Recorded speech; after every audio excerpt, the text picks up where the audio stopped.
전우회라는 말이 있습니다. 전쟁 중에 부상당한 전우를 등에 짊어지고 백리를 걸어와서 살렸다는 이야기도 있고요.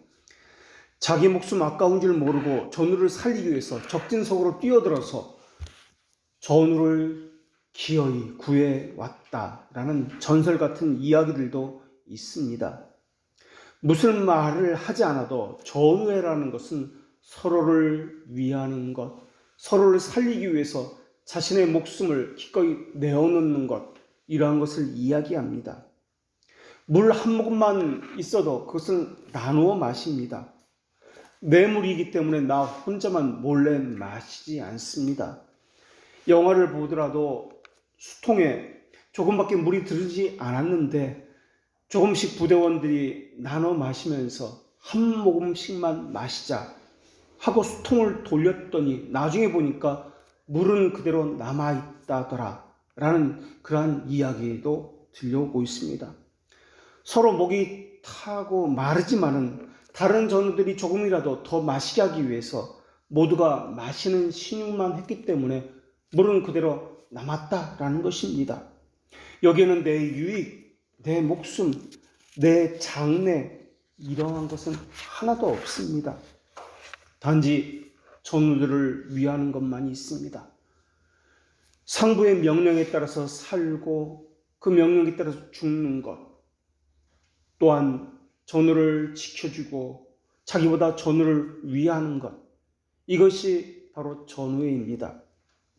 수직적인 위로부터의 명령과 수평적인 전우 간의 하나됨, 이렇게 이중적인 하나됨을 이야기하고 있습니다. 교회도 이러한 이중적인 것에 있어서는 비슷하다고 할 수 있지만 교회는 그것과는 다른 차원에 속한 것이고 영적인 것이고 눈에 보이지 않는 것을 이야기해야만 합니다. 서로 지체가 되었다라고 오늘 본문에서 말씀하고 있는데 이것은 서로가 교통한다는 말입니다. 서로가 하나가 되어서 함께 한 몸으로 움직인다라는 말입니다. 교통을 말할 때는 두 가지 것을 이야기해야 합니다. 교통을 다른 말로 교제라고 이야기하는데 머리가 되신 그리스도의 교제를 먼저 이야기해야 하고 그런 다음에 지체들 간의 교제를 이야기해야 합니다. 교통이라는 것은 서로 간에 이루어지는 것을 이야기합니다. 어느 한쪽 면만 하는 것을 교통이라고 이야기하지 않습니다. 반드시 교통이라는 것은 상호적이고 교적이어야 합니다. 교회가 하나가 된다, 한 몸이다 라고 하는 것은 교회가 가진 속성 가운데 하나입니다. 성령이 하나가 되게 하신 것을 평안히 매는 줄로 힘써 지켜라 라고 하나님께서 말씀하셨고 우리는 그것을 지키기 위해서 부름을 받았습니다. 교회는 몸이 하나입니다. 성령도 한 분이기 때문에 그러합니다. 우리는 이와 같이 부르심의 한 소망 안에서 이것을 지키기 위해서 부르심을 받았습니다. 주도 한 분이시고 믿음도 하나요, 세례도 하나이고 하나님도 한 분이십니다. 신앙 고백을 통해서도 우리는 하나의 거룩하고 보편적이며 사도적인 교회를 믿는다고 고백하고 있습니다. 하나 된 교회를 믿습니다.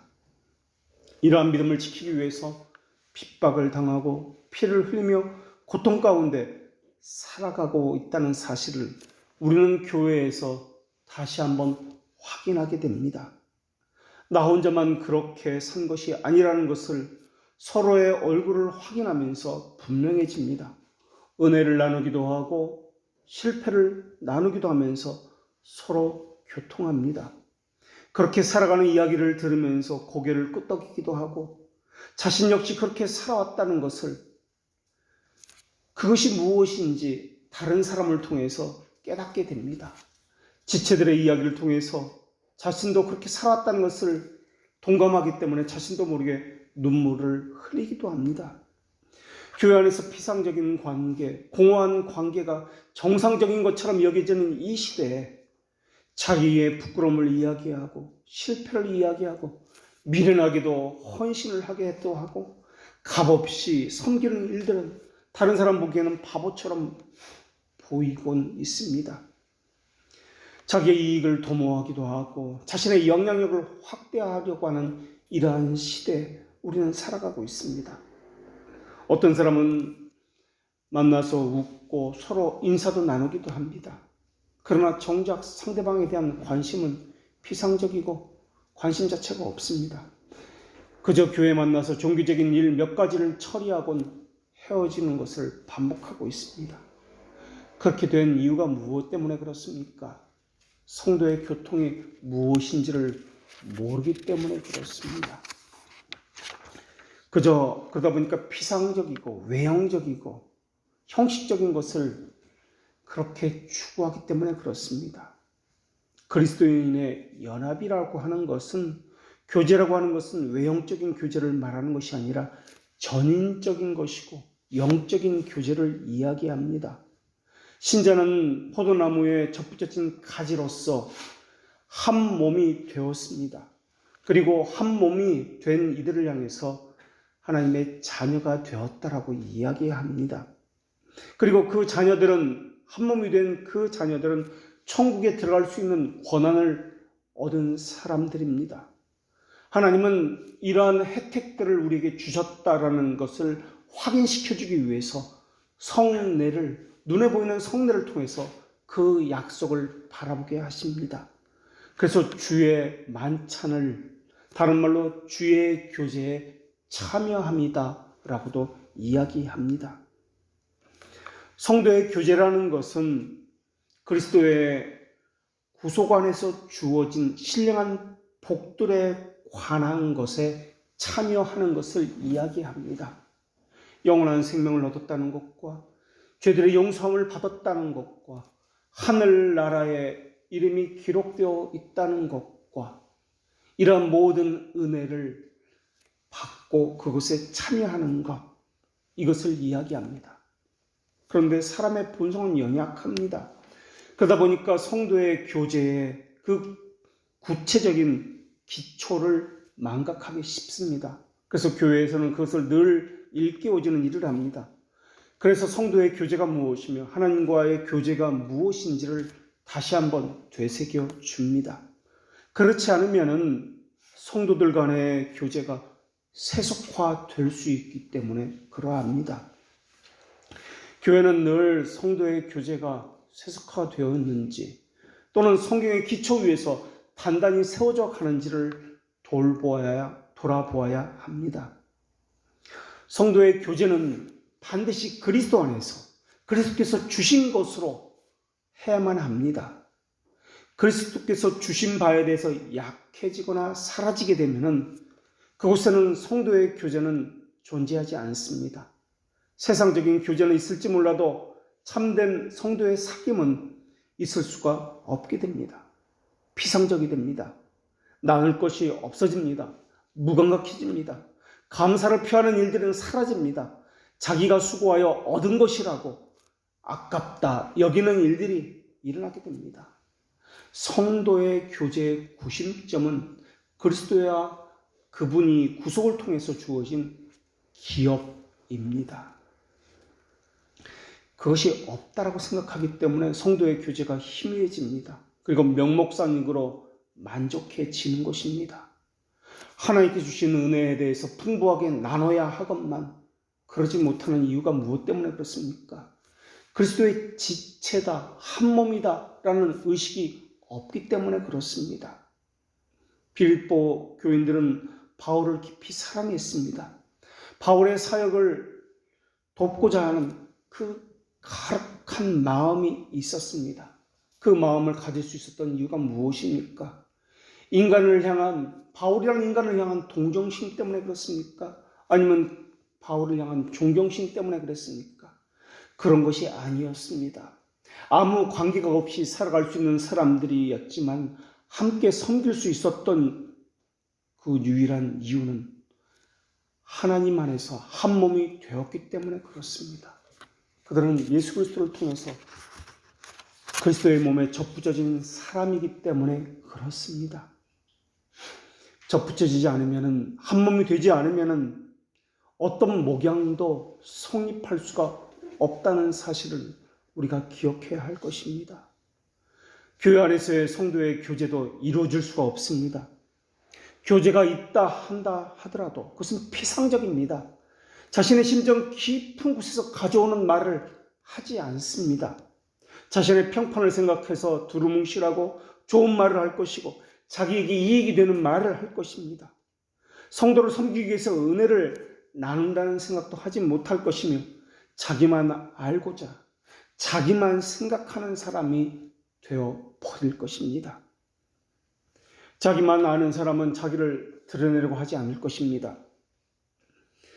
그것이 때가 되면 본색이 드러내서 모든 것이 자기 중심적이 되어야만 한다고 생각하는 것이 드러나게 될 것입니다. 자기 마음에 들지 않는 교회를 바꾸려고 할 것이며 자기 마음대로 움직이지 않는 목사의 생각을 바꾸려고 할 것이며 신자들의 생각을 자기가 보기에 좋은 대로 바꾸려고 할 것입니다. 그것은 목사도 마찬가지입니다. 자기가 보기에 좋은 대로 성도들을 바꾸려고 하고 교회를 바꾸려고 할 것입니다. 그것이 되지 않으면 이것은 사랑이 없다라고 하면서 떠나가게 될 것입니다. 전쟁에서는 전우끼리 등을 맞대고 앞뒤로 오는 적을 맞아서 죽을 힘을 다해서 싸우곤 합니다. 서로가 서로의 등을 맞댄다라는 것은 믿기 때문에 그렇습니다. 그러나 여기서 중요한 것은 각자가 열심히 해야 한다는 말의 뜻을 이야기하고자 함이 아닙니다. 교회에서의 믿는다라는 말은 서로가 등을 맞대서 신뢰한다는 그런 말을 하고자 함이 아닙니다. 그리스도의 신령한 몸은 부분들의 조합들이 아니기 때문에 그렇습니다. 성경에는 이런 비유가 있습니다. 교회를 이야기할 때 돌을 하나씩 쌓아 올려서 집을 짓는 것과 같은 그런 비유를 들어서 그리스도의 몸을 비유하고 있습니다. 그런데 그런 비유를 볼 때 그런 의미로서 돌을 하나씩 쌓아간다는 의미로서 교회를 생각해서는 안 된다라는 것입니다. 우리가 알고 있는 집을 건축하는 방식은 벽돌을 차곡차곡 하나씩 쌓아 올리는 것으로서 그렇게 설명하고 있습니다. 그러나 교회를 설명할 때는 벽돌을 하나씩 차곡차곡 쌓아 올리는 것으로서 설명되어서는 안 된다라는 것입니다. 물론 외형적인 것으로 교회 건물을 말할 때는 그렇게 볼 수도 있지만 교회의 본질을 말하고자 할 때는 외형적인 것을 말하는 것이 아니기 때문에 그렇게 설명되어서는 안 된다라는 것입니다. 건축하는 것처럼 교회를 그곳에 비유한다면 집을 쌓아가는 것처럼 그렇게 교회를 비유한다면 이런 비유와도 동일한 비유일 것입니다. 자동차나 비행기의 한 부품을 생각해 보시기 바랍니다. 그 부품처럼 지체들 한 사람 한 사람이 교회와 같은 비유로서 설명되어질 것입니다. 그렇게 교회를 비유한다면 나사못이 하나 빠져버리면 언제든지 다른 나사못으로 그것을 대체해 버리면 된다라고 생각할 것입니다. 그러나 성경은 그렇게 하는 것을 교회라고 말하고 있지 않습니다. 교회는 여러 부속품들이 다 각기 조립되어서 하나의 완성품이 되었다라고 말하고 있지 않기 때문에 그렇습니다. 만약에 차를 생각해 봅시다. 바퀴 하나가 없으면 차는 굴러가지 않습니다. 어디 수많은 부속품 가운데 하나만 빠져도 안 되고 고장나도 이것은 차로서 자신의 역할을 하지 못합니다. 부속품들은 모두 제자리에 있어야 되고 제 기능을 발휘할 때 그것을 완성품이다, 차다, 차의 기능을 가졌다라고 이야기합니다. 그러나 교회는 그렇게 부속품으로서 이야기되는 것이 아닙니다. 교회를 인격체다라고 이야기합니다. 이 말은 완성품이라는 것을 의미하지 않습니다. 교회는 인격체로서 그리스도의 몸이다라고 그렇게 불립니다. 우리는 아무리 아기다 할지라도 그 아기를 사람이다라고 부르고 있습니다. 아기가 성인이 되면서 손가락이 생기고 발이 없었는데 발이 생기고 하는 것이 아닙니다. 비록 말은 못하고 손가락은 작고 발도 작다 할지라도 손발 그대로 있습니다. 말은 하지 못할다 할지라도 자기의 의사 표현도 어떤 식으로든 합니다. 왜냐하면 아기가 사람이기 때문에 그렇습니다. 교회도 부족한 부분을 채워나간다고 할 때 그 의미는 완성의 의미로서 교회를 보아 나가서는 안 된다라는 것입니다. 겉으로 볼 때는 기능을 다하지 못할 수도 있습니다. 무언가 부족할 수도 있습니다. 그래도 교회라고 이야기합니다. 더군다나 교회는 개인이 아닙니다. 목사 개인이 종교적인 무엇을 한다고 해서 그것을 교회라고도 하지 않습니다. 교회는 그리스도를 머리로 하고 있습니다. 그리고 성도들이 연합을 하고 있습니다. 이것을 교회라고 이야기합니다. 또 교회의 예를 들기 위해서 이런 예를 들어보겠습니다. 어떤 사람이 나이 50이 되어서 교회에 다니기 시작했다라고 생각해 보겠습니다. 50이 되어서야 복음이 무엇인지를 알게 되었고 하나님과 자신이 어떤 관계를 맺었는지 깨닫게 되었습니다. 그렇다면 50이 되어서야 믿기 시작했다면 50 되기 이전에 이 사람은 마귀의 자식입니까? 하나님의 계획과는 전혀 상관이 없이 살아가던 그런 사람이었습니까? 50 이전에 이 사람은 구원받은 사람일까요? 구원받지 못한 사람일까요? 우리는 이러한 사람을 향해서 무엇이라고 이야기해야 할까요? 이것을 풀어가기 위해서는 신자의 교제에는 세 가지 연합이 있다라는 것을 말을 해야만 합니다. 첫째 연합은 그리스도와의 연합을 이야기해야 합니다. 두 번째 연합은 그리스도와 연합되었기 때문에 성도 간의 상호 교제를 이야기해야 합니다. 성도들은 상호의 은사와 은혜 안에서 서로 교통합니다. 그것을 성도의 사귐이다 라고 이야기합니다. 세 번째 연합된 자들은 하나님께 연합되었고 성도들 간에 연합되었기 때문에 하나님께 대한 의무와 신앙의 동지들 간에 대해서 서로에 대해서 해야 할 의무를 다해야 한다는 것을 이야기해야 합니다. 교통이라고 하는 것에는 상호적인 의무들이 수반되기 때문에 그렇습니다. 자, 그렇다면 성도들 간에 연합이 없었기 때문에 이 사람은 50살 이전에 이 사람은 그리스도와는 상관이 없는 사람이라고 해야 할까요? 우리는 구원을 말할 때 우리의 행위에 구원을 두지 아니하고 하나님의 자비로우심에 따라 미리 정하신 창세전을 이야기합니다. 우리 편에서 보면은 50살 이전에 이 사람은 안 믿는 사람입니다. 구원받지 못한 사람이라고 이야기할 수 있습니다. 그러나 구원은 우리 편에서 보는 것이 아닙니다. 하나님 편에서 보면 하나님 나라에서는 이 사람은 그 구원은 창세 전에 이미 이루어진 사건입니다.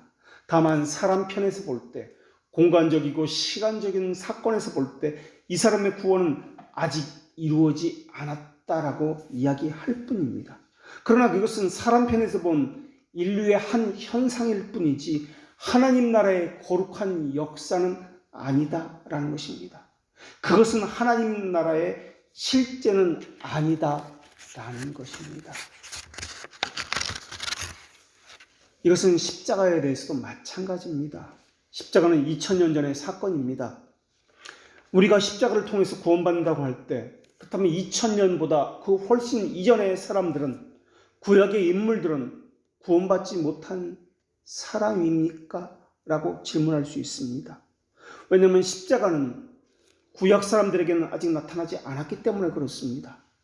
예수님이 십자가를 지셔야 비로소 대속의 효과가 나타나기 때문에 구약의 인물들은 죽고 나서 한참 뒤에야 그 구약의 인물들이 죽은 후에야 죽은 상태에서 구원받았다라고 생각할 수 있습니다.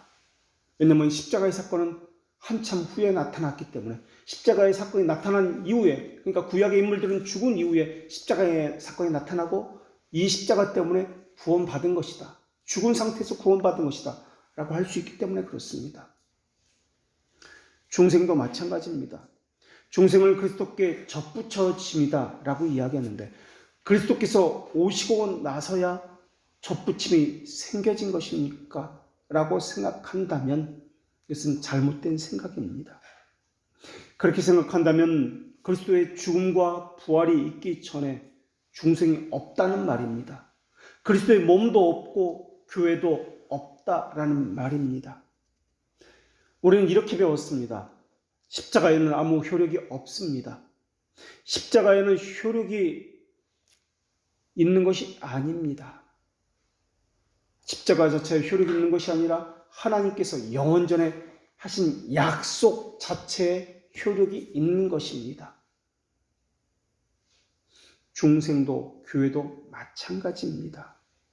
영원하신 작정, 하나님의 약속 때문에 효력이 있는 것이지, 중생이다, 교회다, 그 약속 때문에 그렇게 말할 수 있는 것입니다.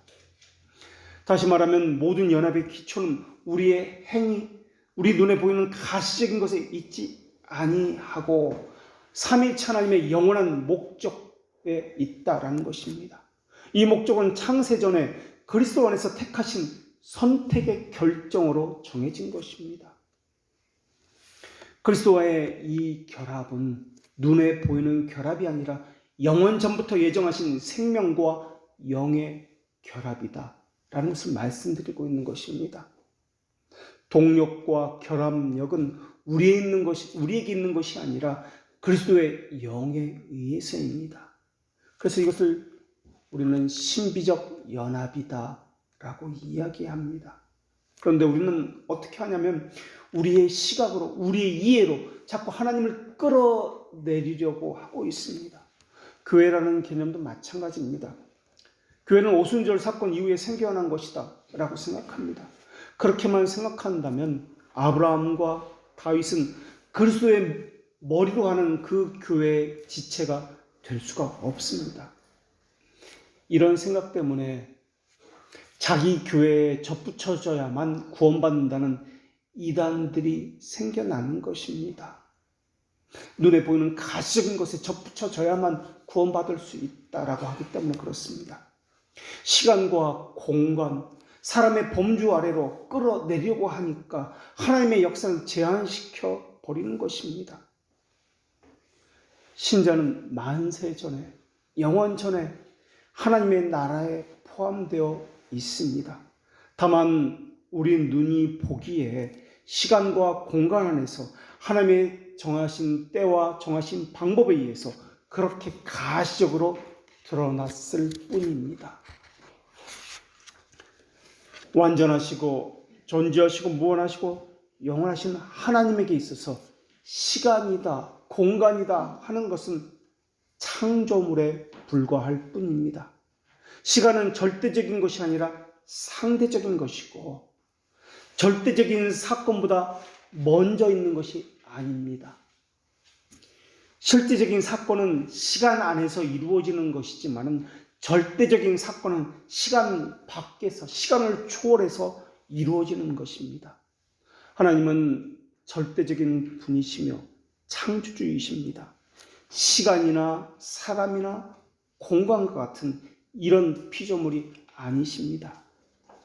그렇기 때문에 하나님을 설명할 때 있어서, 하나님의 사역을 설명할 때 있어서 사람이 생각하는 것처럼 인과 관계를 가지고 설명하거나 이해하면은 이것은 하나님의 사역과 하나님에 대해서 오해할 소지가 다분하다라는 것입니다. 하나님의 말씀은 말씀 자체가 진리입니다.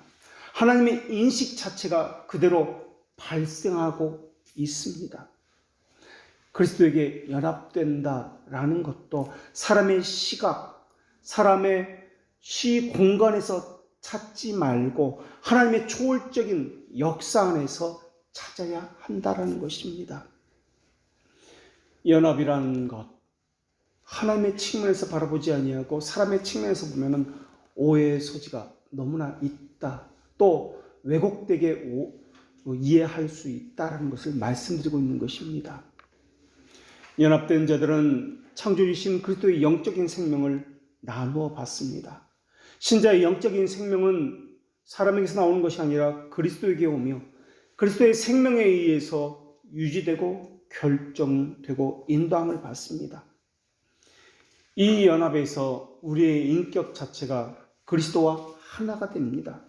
인격 전체가 연합된다는 말은 완전해졌다는 말이 아닙니다. 우리의 인격이 완전해졌다는 말이 아니라 그리스도의 신성을 가졌다는 말도 아니고 하나님을 아는 지식에서 그러하며 하나님을 품는 정서와 마음에서도 그러하며 하나님의 의를 행하는 의지에서도 하나님의 은혜에 참여하게 되었다라는 의미에서 인격 전체가 그리스도와 하나가 되었다라고 이야기합니다.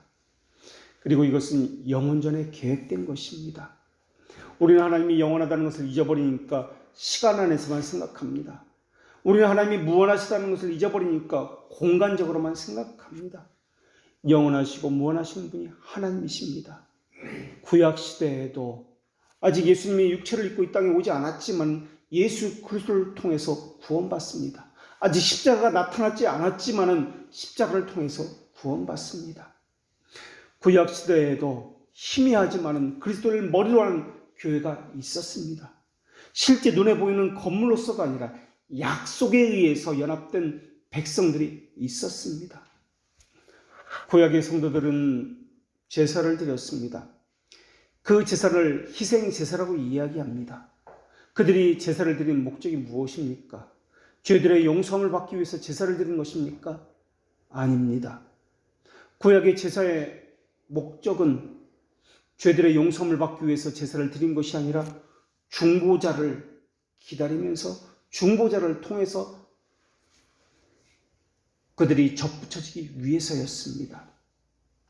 구약의 성도들은 자신이 드린 희생 제사를 통해서 죄들의 용서함을 받은 것이 아니라 중보자를 통해서 중보자를 보면서 죄들의 용서함을 받은 것입니다. 그렇기 때문에 본질적으로 연합의 성격을 이야기할 때는 세 가지 연합을 이야기해야 합니다. 신자들은 그리스도의 중보 사역을 통해서 그 안에서 그리스도와 생명의 연합을 가졌다라고 이야기해야 합니다. 그리고 그 생명은 그리스도께서 십자가를 지셨기 때문에 나타난 것이 아니다라는 것입니다. 창세기 3장의 원시 복음에서 보이듯이 희미하지만 구약의 성도들도 중보자이신 그리스도를 품고 신앙생활했다라는 것을 볼 수가 있습니다. 아담의 행위의 언약에서 모든 사람이 대표한 것이 아담이었던 것처럼 그리스도는 은혜 언약에서 모든 하나님의 택한 백성의 대표자였습니다. 이것을 가리켜서 대표적 연합이다 라고도 이야기합니다. 이 대표적인 연합에 의해서 접붙여지고 구원받게 된 것입니다. 성경에서 말하는 두 번째 연합은 생명의 연합입니다. 성경에서는 그리스도와 신자와의 연합을 포도나무와 그 가지의 연합으로 비교하기도 하고 오늘 본문처럼 머리와 지체로서 그 연합을 이야기하기도 하고 또 남편과 아내의 연합에 비유하기도 합니다. 이런 비유는 내가 너희의 남편이 됩니다 라는 이 말씀이나 호세아 선지자를 통해서 주신 말씀, 내가 너희에게 장가 들겠노라 라는 말씀을 통해서도 이 언약이 드러나고 있습니다. 호세아 선지자를 통해서 주신 말씀은 이러합니다. 내가 너에게 장가들어 영원히 살되 공의와 정의와 은총과 긍휼이 여김으로 내게 장가들며 진실함으로 내게 장가들리니 내가 여호와를 알리라. 그래서 장가든다는 말은 남편이 되겠다라는 의미입니다. 바로 이 단어가 생명의 언약이다라는 말입니다. 구약에도 다시 말하면 한 몸이다, 연합이다라는 이 단어가 나타나고 있다라는 것입니다. 이것은 다른 말로 교회다라는 것이 구약에서도 나타나고 있다라는 것을 볼 수 있습니다. 세 번째, 이 연합의 성격은 영적인 연합의 의미를 가지고 있습니다. 성령은 신격에 관해서는 성부나 그리스도와 한 본체이시지만은 신자들 안에 거하고 계십니다. 그것으로 인해서 그리스도의 생명이 신자들 안에 생명을 창조합니다. 그리고 그 안에 있는 생명을 보존합니다. 그리고 그들을 하나님께 접붙이게 함으로 인해서 하나님의 생명을 공급받게 합니다. 이것이 성령께서 하시는 일입니다. 하나님은 구약에서도 에스겔 선지를 통해서 이렇게 말씀하셨습니다. 또 새 영을 너희 속에 두고 새 마음을 너희에게 주되 너희 육신에서 굳은 마음을 제거하고 부드러운 마음을 줄 것이며 또 내 영을 너희 속에 두어 너희로 내 윤례를 행하게 하리니 너희가 내 규례를 지켜 행하게 할 것이라. 구약에서도 성령께서 우리 안에 생명의 그 영적인 연합을 주심으로 말씀하고 계시다는 것을 알 수 있습니다. 이러한 영적 연합을 신비적 연합이라고도 이야기합니다. 그 이유는 그것이 하나님에 의해서만 제시되어지고 하나님에 의해서만 이것이 이루어지기 때문에 그렇습니다. 구약에서 그리스도께서 희미하게 나타났다라고 이야기하기 때문에 그리스도께서 희미하게 존재한다라는 말은 그것은 잘못된 말입니다. 그리스도의 구원이 불완전하다는 뜻도 아닙니다. 구약이든 신약이든 그리스도의 구원은 하나님께서 하시는 일이기 때문에 언제나 완전하고 언제나 충분합니다. 다만 사람의 이해가 부족하고 모자라기 때문에 가시적인 것을 보고 불충분하다라고 생각하고 있을 뿐입니다. 그렇다면 구약과 신약의 차이가 무엇입니까? 구약에도 교회가 있으며 구약에도 한 몸이 있고 신약에도 동일합니다. 구약과 신약의 차이는 전혀 없습니다. 구원의 효력이 있을 수도 그렇고 구원의 방법이 있을 수도 그렇습니다. 다만 사람이 보기에 시간 속에서 중보자라는 개념이 선명하게 드러났느냐 드러나지 않았느냐의 차이만 있을 뿐입니다. 이것은 사람이 보기에 그렇다는 것일 뿐이지 하나님의 사역이 그렇다는 뜻은 아닙니다. 우리는 인격적이라는 말은 빼고서 말하기 때문에 교회를 생각할 때, 연합이라는 것을 생각할 때 기기적으로 생각하기 쉽습니다. 우리는 하나님을 섬기는 데 있어서도 마찬가지입니다. 이삭을 바치는 것을 하나님께서 기뻐하신다라고 생각할 때 우리는 이것을 신앙생활이라고 이야기하면서 우리가 죽어서라도 하나님을 기쁘게 해드려야지. 하나님께서는 그것을 기뻐하시고 좋아하신다라고 생각합니다. 이런 생각은 신인 동영 동성론자들의 생각입니다. 초대교회에 이단이 있었습니다. 이단 가운데 하나가 신인 동영론자들이라고 이야기합니다. 사람의 형상과 하나님의 형상이 같다라는 것에서 출발합니다. 사람이 눈이 두 개이니까 하나님의 눈도 두 개고 팔이 두 개이니까 하나님의 팔도 두 개다. 사람 이러니까 하나님도 같다라고 하는 것이 신인 동영론자입니다. 사람에게서 하나님을 이해하기 시작하고 사람의 관점에서 하나님을 바라보는 것입니다. 이것 말고 신인 동정론이라는 그러한 이단도 있습니다. 하나님과 사람이 같은 감정을 가졌다라는 사상입니다.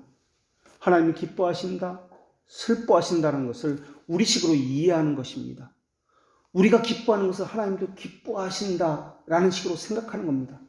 그래서 자기가 기뻐하는 것을 행해서 그것을 행하면 하나님도 기뻐하실 것이다 라고 생각하는 것입니다. 자기가 영광이라고 생각하는 것을 행하면서 하나님께 영광의 박수라고 그렇게 하는 것이 오늘날 이루어지는 많은 일들입니다. 이러한 모습을 신인 동정론이다 라고 이야기합니다. 사람의 감정과 하나님의 감정이 같을 것이다. 그래서 사람의 측면에서 하나님을 바라보는 겁니다. 성경 하나님은 영이시고 초월적인 분이시고 무한하시다라고 말씀합니다. 겨우 5,000 단어쯤 되는 우리의 문자나 언어에 갇히시는 분이 아닙니다. 하나님 우리의 부패한 감정과 정서로서 판단받으시는 분이 아니십니다. 하나님께서 허리를 굽히시고 또 굽히셔서 우리의 언어와 문자 안으로 들어오셔서 우리의 이해를 위해서 그렇게 표현해 주신 것 뿐입니다. 그러나 그것은 하나님의 실제가 아닙니다. 하나님이 기뻐하신다라고 하는 것은 우리의 기뻐한다라는 개념과 다른 개념일 것입니다. 이삭을 죽인다라는 것을 신앙이라고 생각하면 안 됩니다. 하나님을 기쁘게 하기 위해서 자기를 죽이는 것을 신앙이다라고 생각해도 안 될 것입니다. 하나님의 뜻은 변함이 없습니다. 이삭을 죽이지 말라, 그에게 손대지 말라, 이것이 하나님의 의도입니다. 그렇다면 가나안 땅의 무고한 백성들을 다 죽이라고 하는 것은 하나님의 의도입니까? 이런 편파적이고 편협한 하나님은 나는 못 믿겠습니다. 이런 것에 대해서는 어떻게 생각해야 할까요? 사람은 자신이 가진 이성을 가지고 하나님을 판단하고 생각하려고 하고 있습니다. 자기 측면에서 하나님을 바라보는 것입니다. 그러나 하나님은 돌이키고 돌이켜라, 이것이 하나님의 의도입니다. 사람의 평가와 하나님의 평가는 다릅니다. 하나님이 보시는 것과 사람이 바라보는 것은 다릅니다. 사람이 가진 도덕 가치를 가지고 하나님이 가진 도덕 가치를 판단하려고 하고 있는 것입니다. 사람은 공리를 가지고 말을 하지만은 하나님은 공리가 아니라 최고의 선, 우주적인 표준, 절대선, 지고선, 이것 외에는 선이 없는 궁극의 선을 가지고 말씀하는 분이 하나님이십니다. 우리는 교회를 말함에 있어서 어떤 지역에 있는 눈에 보이는 교회로 말을 하고 있습니다. 그러나 눈에 보이는 가식인 교회를 말을 하려고 할 때는 가장 본질적이고 보편적인 참된 교회, 보이지 않는 교회를 먼저 이야기한 후에 보이는 가식인 교회를 이야기해야 합니다. 왜냐하면 하늘에 있는 큰 사실이 이 땅의 역사 위에서 구현해 나가기 때문에 그러합니다. 그런데 하늘에 있는 큰 사실을 빼어버리고 이 가시적인 것, 불안적인 것을 가지고 이것을 가지고 온전한 것이다라고 이야기하면 안 되기 때문에 그렇습니다. 인류 역사 속에서 거룩한 교회의 한 지체로 전체의 목적을 먼저 아는 것이 도덕입니다. 하나님이 뜻하신 전체의 목적에 맞게 행동해 나아갈 때 그것이 가장 큰 도덕이 된다라는 말씀입니다. 우리가 주목하고 있는 것은 보이는 것이 아니요 보이지 않는 것이어야 합니다. 그리스도인이 지향하고 있는 것은 눈에 보이는 것이 아니라 그것을 초월한 것, 그 안에 담겨진 그 눈에 보이지 않는 참된 것, 이것을 바라보아야 합니다. 우리는 계속해서 성례를 통해서 눈에 가시적인 성찬을 통해서 이것에만 머물면 이것은 우상 숭배다라는 것을 나누었습니다. 성찬이 가시적인 것이라면 이 안에 본질적인 것, 눈에 보이지 않는 이것을 찾아내지 못하면 이것은 우상 숭배가 되는 것과 마찬가지입니다. 눈에 보이는 것들을 통해서 눈에 보이지 않는 그 참된 것, 그것을 찾아내야 합니다. 교회도 마찬가지입니다. 교회는 가시적이고 눈에 보이는 것을 이야기합니다만, 그러나 참된 교회, 그 눈에 보이지 않는 그것을 찾아내지 않으면, 이 영적인 것이 이것을 찾아내지 않으면 눈에 보이는 이 교회는 아무런 것도 아닙니다. 허상일 뿐입니다. 거룩한 교회는, 참된 교회는 내 눈에 보이지 않는 수많은 사람들로 구성되어 있습니다. 내 눈에 보이지 않는 사람들로 구성되어 있다고 할 때 이것은 우리 시대에 있는 사람만 이야기하는 것이 아닙니다. 우리보다 훨씬 이전에 존재했던 사람들은 물론이고 우리 이후에 존재하게 될 사람까지를 다 포함하고 있습니다. 이 땅에 있는 사람만이 아니라 하늘에 있는 천만 성도까지도 다 포함하고 있습니다.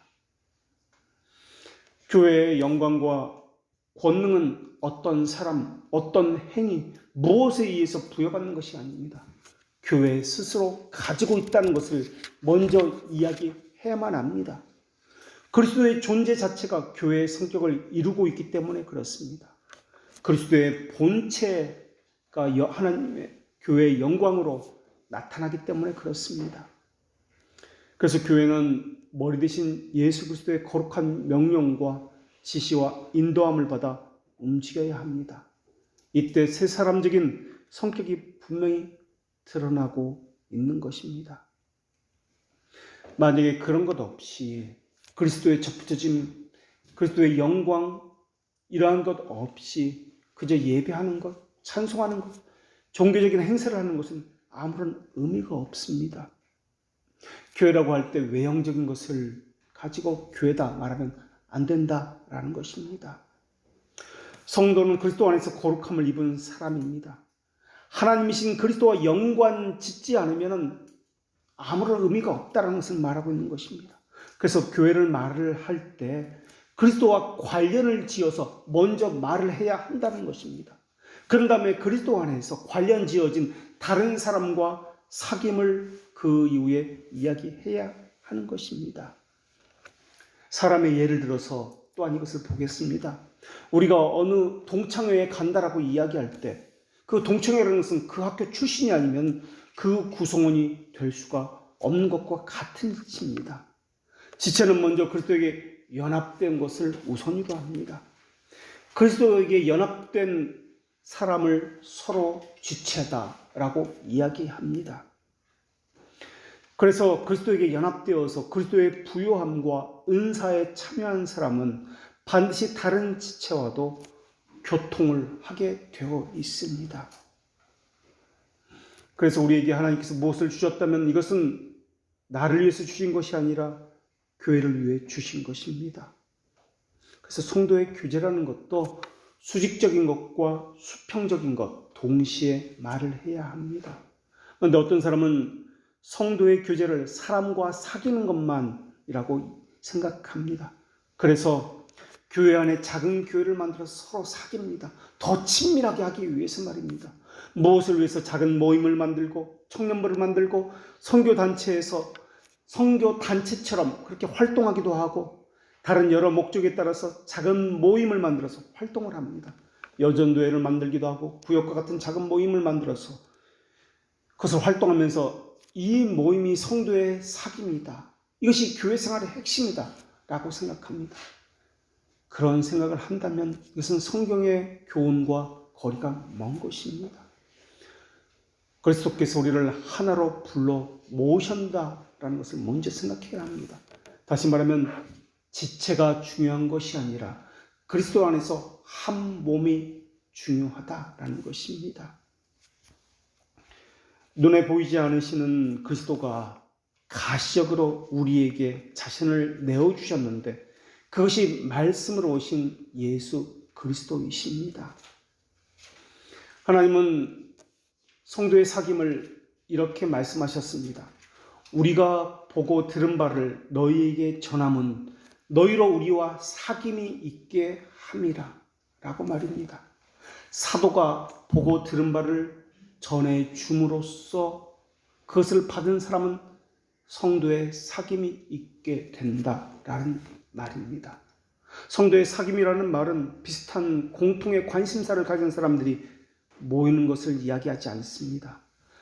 사도들에게 복음을 들어서 그것을 믿고 고백하는 이 믿음으로 생긴 것을 성도의 사귐이다, 교제다라고 이야기합니다. 말씀을 믿지 아니하고 듣지 아니하는 사람은 이 사귐에 들어올 수가 없습니다. 어떤 사람은 지체들 간의 사귐에 있어서 떨어져 나가는 사람도 있습니다.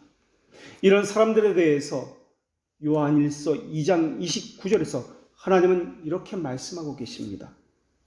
저희가 나간 것은 다 우리에게 속하지 아니함을 나타내게 함이라. 어떤 사람이 보이는 교회에서 떨어져 나간 것은 처음부터 속하지 아니하였기 때문에 나간 것이다 라고 말씀하고 있는 것입니다. 성도의 사귐의 주체는 사람이 아니라 그리스도이십니다. 이 사귐은 그리스도 안에서 성령께서 하나 되게 하심으로써 이루어지는 것입니다. 때로는 보이지 않는 교회에 속하지 않은 사람이 여러 가지 이유 때문에 보이는 가시적인 교회에 들어와서 종교적인 어떤 의식에 참여할 수 있습니다. 그러나 하나님의 부르심에 의하지 아니하고 어떤 이유로든 가시적인 교회에 들어온 사람은 오래 가지 않아서 자신의 본색을 드러내게 될 것입니다. 원래부터 그런 사람은 보이지 않는 교회에 속하지 않은 사람이기 때문에 보이는 교회에 큰 타격을 주고 분열을 일으킬 것이고 혼동을 주고 이간질하고 당을 짓게 될 것입니다. 그러면서 떠나가게 될 것입니다. 그것이 교회에 속하지 않은 사람의 원래 목적이기 때문에 그렇습니다.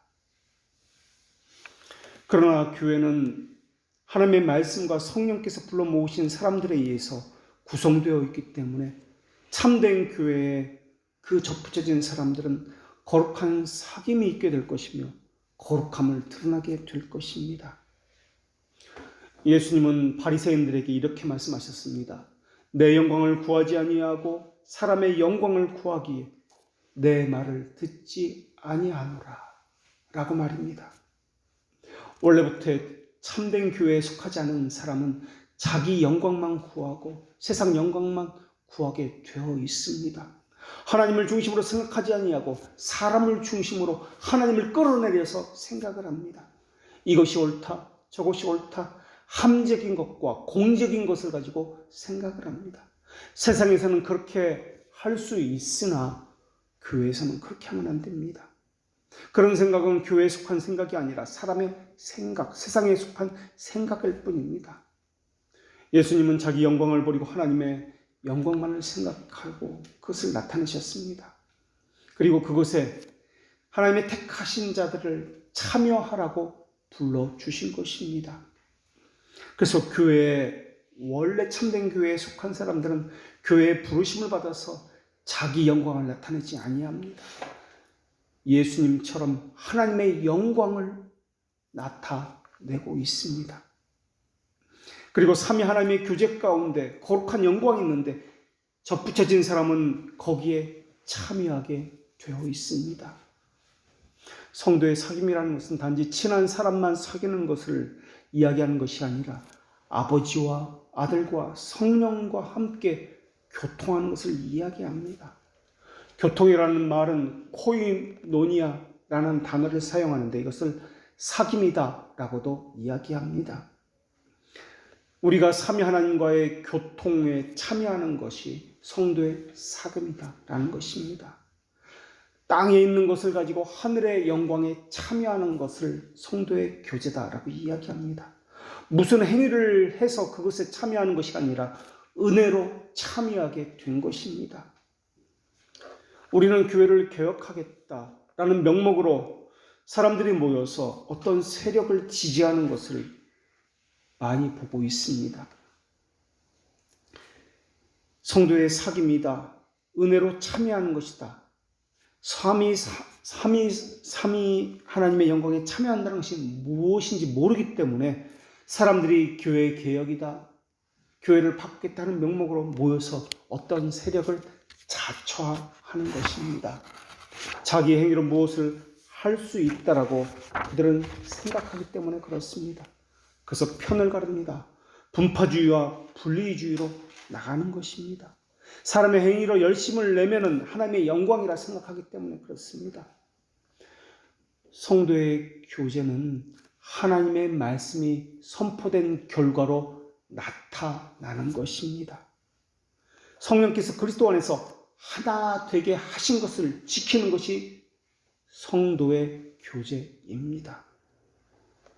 이것에서 벗어나서 눈에 보이는 어떤 것을 추구한다면 이것은 오히려 교회를 허무는 것이 됩니다. 교회를 하나 되게 하시는 것은 사람이 아니라 하나님이 하십니다. 거기에 사람은 하나님께서 주시는 은혜와 은사를 가지고 참여하는 것입니다.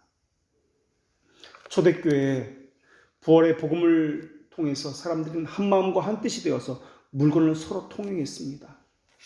참된 믿음으로 된 하나됨 없이 서로 물건을 주고받는다면 이것은 성도의 교제가 아닙니다. 주는 사람과 받는 사람, 모두가 다 은혜를 받은 사람이어야만 합니다. 모두가 다 하나님의 영광에 참여한 사람이어야만 합니다.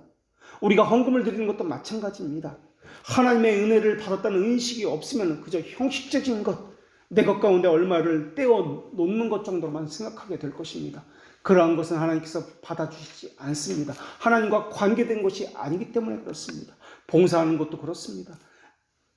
내가 도움을 준다는 식으로 생각하게 될 것입니다.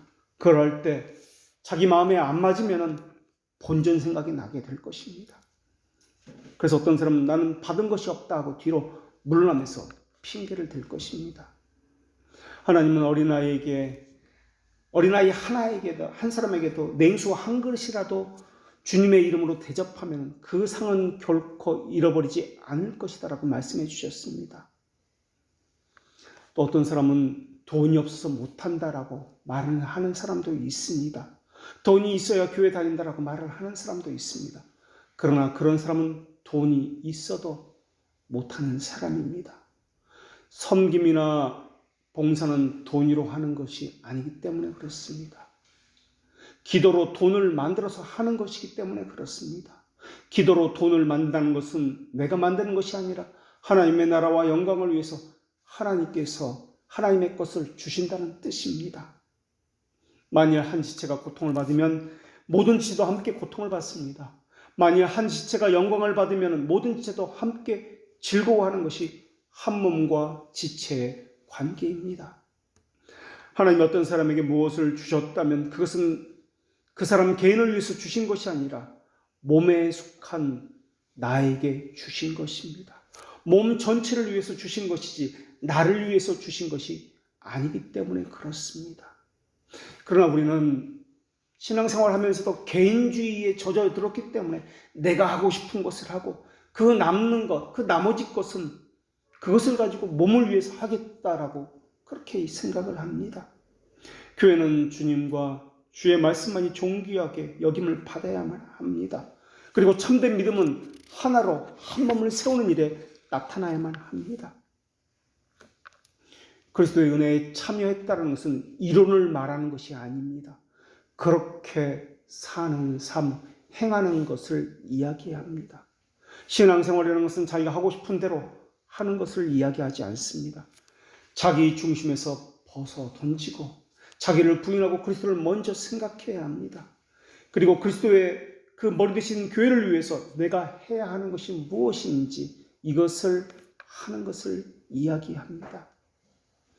머리와 지체로서 한 몸으로서 교회라는 것을 증명할 수 있는 최초의 행동, 은혜 받은 자가 참여하는 가장 기본적인 것은 회집입니다. 모이는 것, 교회는 모이는 곳이기 때문에 그렇습니다. 모여서 행하는 의식을 예배라고 이야기합니다. 자기 필요에 따라서 모였다, 안 모였다 하는 것은 몸을 생각하는 것이 아닙니다. 자기를 생각하는 태도입니다. 함께 모이는 것이 되지 아니하면 가장 근본적인 것이 무너지는 것입니다. 물론 참된 교회는 영적인 것이기 때문에 모이지 않아도 됩니다. 하나님은 가시적인 성령을 통해서 참된 표징이 무엇인 것을 설명하신 것처럼 가시적인 교회를 통해서 비가시적인 것을 드러내도록 하셨습니다. 우리가 추구하는 것은 비가시적인 참된 교회이기 때문에 모이지 않아도 됩니다. 그러나 참된 교회라는 이 표상은 보이는 가시적인 교회를 통해서 이 땅에서 드러나도록 하나님께서 하셨기 때문에 모여야만 합니다. 그렇기 때문에 옛사람인지 새사람인지 가라이지인지 알곡인지 하는 것은 그리스도의 지체라는 측면에서 공교회성이 여실히 드러납니다. 이것이 가장 기초적이고 기본적인 것이 회집, 모이는 것입니다. 그것 자체가 지체라는 말이고 그리스도의 몸에 접붙여졌다는 말이기 때문에 그렇습니다. 그리스도 안에서 한 몸이 되지 아니하고는 성도의 사귐도 없습니다. 그리스도의 영은 그의 몸인 교회를 통해서 활동을 하십니다. 그리스도의 영이 그와 함께하며 그 일을 제가 하셨다는 거룩한 사실이 구체적으로 드러나야 합니다. 그 가장 기본적인 것이 주일 예배 참석입니다. 그것을 통해서 내가 한 몸에 접붙여졌다라는 것이 증명되기 때문에 그렇습니다. 이러한 것은 인간적인 방법으로 되는 것이 아닙니다. 전화한다고 되는 것이 아닙니다. 권면한다고 이루어지는 것도 아닙니다. 한두 번 마지못해 그렇게 할 수 있지만은, 인간적인 관계에 의해서 한두 번은 참석할 수 있지만은, 한 몸에 접붙여지지 않았다면 결국에는 자기가 원하는 길로 가게 되어 있으며, 자기가 원하는 것을 애초부터 그것을 원했기 때문에 하게 되어 있습니다.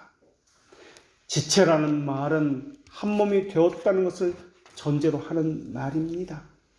지체라는 말은 한 몸이 되었다는 것이며, 이것은 중단이 없다, 끊어짐이 없다라는 말이기도 합니다. 성도의 사귐은 중단이 없습니다.